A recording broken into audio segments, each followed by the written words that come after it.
Le chapitre 4 de l'évangile de Jean met en évidence l'adoration. Les versets 21 à 24 contiennent 8 fois le verbe adorer et 2 fois le mot adorateur. Dans ces versets, le Seigneur parle des vrais adorateurs qui adoreront le Père en esprit et en vérité. Il nous faut examiner attentivement ces déclarations qui nous conduisent à la conclusion de 3 choses. Premièrement, que tous ne sont pas de vrais adorateurs et qu'il y a donc de faux adorateurs. Secondement, que la vraie adoration s'accomplit par le canal et le moyen de l'organe de l'esprit et que par conséquent, nous pouvons adorer par un autre organe. Troisièmement, que l'adoration en esprit seul est en vérité. Que signifie adorer en vérité? Que toute adoration autre qu'en esprit n'est pas vérité. Avant d'examiner ce qui précède, allons à Jean 3,5 et voyons de plus près ce que dit le Seigneur à Nicodème.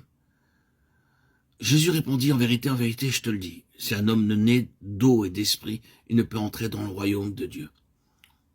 Nous trouvons dans cette déclaration, si un homme ne naît d'eau et d'esprit. Le terme eau n'a pas ici la signification comme dans Éphésiens 5, 26. Mais le Seigneur a en arrière-plan de sa pensée le déluge quand Dieu fit tomber son jugement au temps de Noé sur cette race incrédule et méchante. L'Éternel vit que la méchanceté des hommes était grande sur la terre. Genèse 6, 5. Il s'agit donc ici du jugement de Dieu sur la vie naturelle de l'ancienne création. Alors que le mot « esprit » nous parle de la vie de Dieu que nous recevons lors de notre nouvelle naissance par laquelle Dieu réalise en nous son dessein et se constitue un peuple pour être en union avec lui. Nous sommes ici en présence de 2 choses. D'une part, de ce que Dieu a jugé et condamné, et d'autre part, de ce qui nous est accordé, c'est-à-dire l'Esprit Saint. Ces 2 choses étant en relation avec notre entrée dans le royaume de Dieu. Ce qui devient clair est donc le point suivant. Seule la vie de l'Esprit peut nous faire entrer dans le royaume. Ce qui paraît évident, c'est que, bien que nés de nouveau, nous pouvons manquer cette entrée si nous ne jugeons et ne condamnons la vie naturelle de l'ancienne création qui est en nous. Car cette vie ne nous permet pas de courir dans la vocation pour remporter le prix, à savoir notre entrée dans le royaume et recevoir la couronne. Philippiens 3,14, je cours vers le but.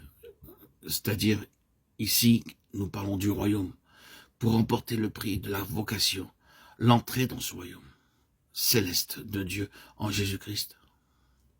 Le passage de Matthieu 18,3 a le même sens. L'entrée dans le royaume n'est pas uniquement conditionnée par la conversion, mais également par la nécessité de devenir comme les petits-enfants, c'est-à-dire être entièrement dépendant de l'Esprit.